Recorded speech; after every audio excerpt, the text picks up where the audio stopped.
United States is in a race against time to vaccinate as many people as possible before other potentially more worrisome variants of the coronavirus emerge, according to experts.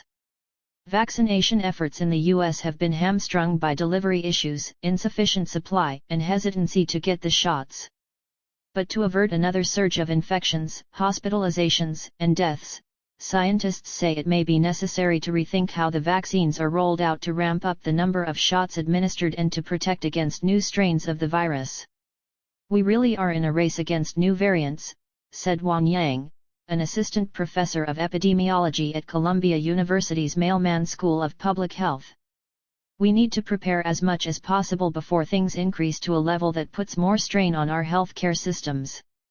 The vaccines, one made by Pfizer-BioNTech and another by Moderna, seem to be effective against a more contagious variant that was first reported in November in the United Kingdom.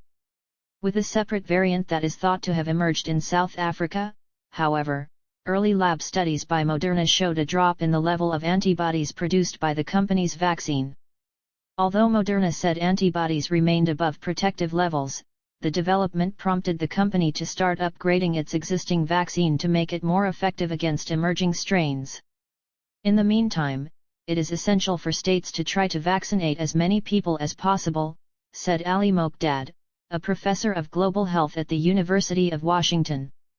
That could mean thinking beyond the phased-in approach that prioritizes certain age groups and professions and, instead, offering a vaccination to anyone who wants one.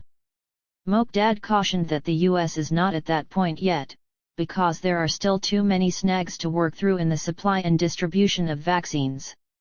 Across the country, the rollout of vaccines has been bumpy, with some states struggling to administer all the doses they received and others being forced to cancel appointments because of dwindling supplies. "The reason we're doing this phased approach is because there is limited supply," said Deepta Bhattacharya, an associate professor of immunobiology at the University of Arizona. "By and large, if you can fix the supply issues, you can vaccinate as many people as fast as possible.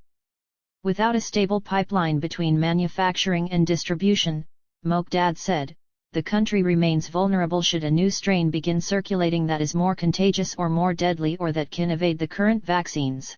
Thanks for watching this video. Please do subscribe All Media New York.